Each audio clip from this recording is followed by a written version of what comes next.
Estados mafiosos, los gobiernos que funcionan como grupos criminales. Ahmed Wali Karzai, hermano del presidente Karzai, estaba profundamente involucrado en el narcotráfico y que transfirió grandes cantidades de dinero fuera del país, presumiblemente a Dubái. ¿Qué acusa al presidente Correa? Una entrevista con Douglas Farah, un analista internacional y experto en seguridad nacional. Los documentos de las FARC muestran claramente que ellos dieron dinero a su campaña. Educación online. ¿Qué me dicen si les cuento que hay una universidad que tiene ya 350.000 alumnos, que sus estudiantes estudian gratis? La mejor educación del mundo al alcance de todos. Aquí comienza Efecto Naim.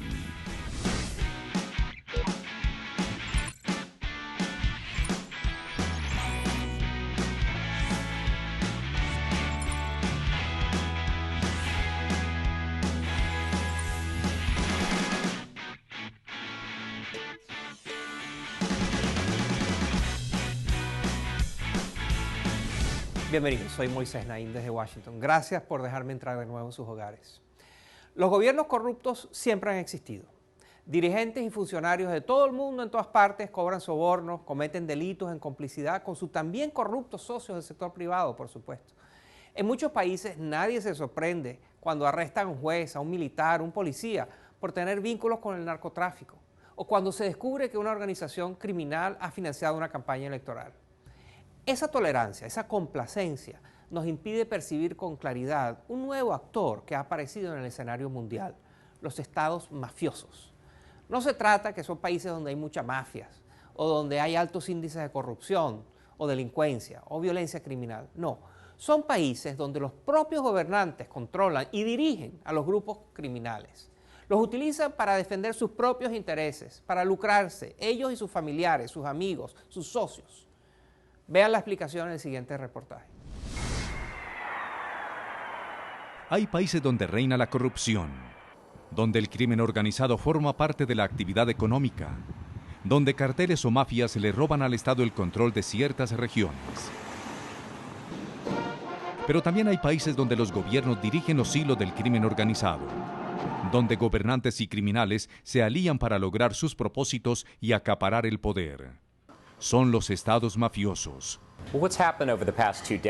Lo que ha pasado en las últimas 2 décadas desde que finalizó la Guerra Fría ha sido la expansión de la globalización y de la integración financiera global. Y uno de los principales beneficiarios de esta transformación ha sido el crimen organizado transnacional. Las antiguas monarquías tenían a su servicio a piratas y mercenarios. Incluso una democracia como la estadounidense no dudó en echar mano de la mafia para intentar asesinar a Fidel Castro en 1960. ¡Patria o muerte! ¡Venceremos! Tampoco es raro que gobiernos y agencias de espionaje recurran a traficantes de armas para apoyar a sus aliados insurgentes en otros países. Pero la naturaleza de estos vínculos se está transformando. Lo que tenemos ahora son interacciones más intensas entre el Estado y el crimen organizado y más interacciones ocurriendo en más países del mundo. En países como Rusia, Bulgaria, Ucrania, Guinea-Bissau, Venezuela, Corea del Norte o Afganistán, se puede observar esta creciente fusión entre gobiernos y empresas criminales.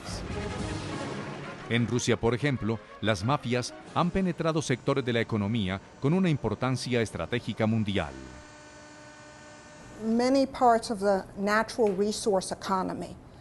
Sin duda es cierto que el crimen organizado controla muchos sectores de recursos naturales que son el fundamento de la economía rusa. Hay participación del crimen organizado en los oleoductos, la explotación de la madera, el petróleo, el gas y también los diamantes y el oro. Y esto tiene, por supuesto, enormes implicaciones políticas.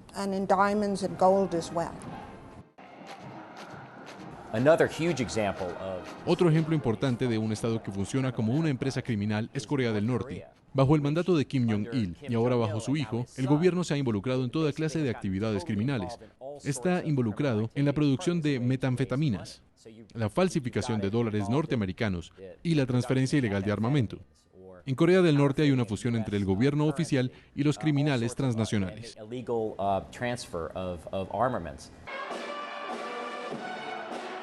En Venezuela, el Estado también se ha ido entrelazando con organizaciones criminales. 2 exmagistrados del Tribunal Supremo, Eladio Aponte y Luis Velázquez Alvaray, han ofrecido recientemente evidencias que confirmarían que altos funcionarios del Estado son los principales jefes de bandas criminales transnacionales.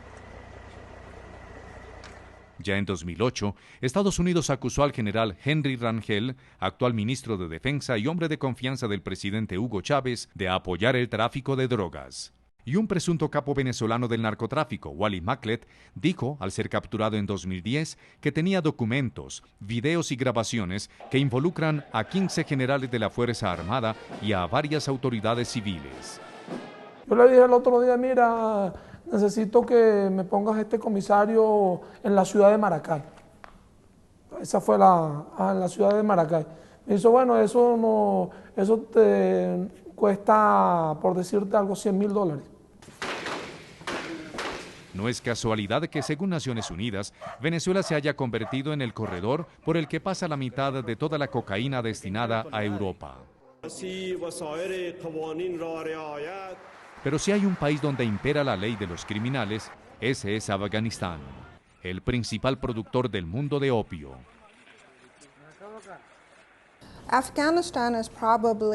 Afganistán es probablemente el peor ejemplo del mundo de la fusión del crimen organizado, la corrupción, el terrorismo y el Estado, y el dinero y los sobornos que los narcotraficantes pagan a las organizaciones terroristas y a los líderes políticos hacen que este problema sea imposible de solucionar.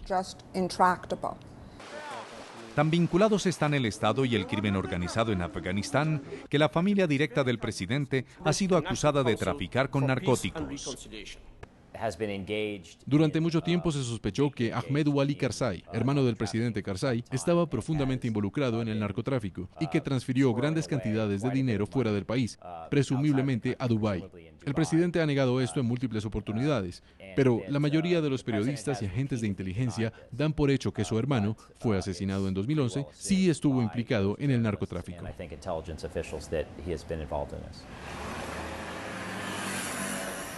Los expertos también dan por hecho que Bulgaria es otro país donde las mafias se han apoderado del Estado.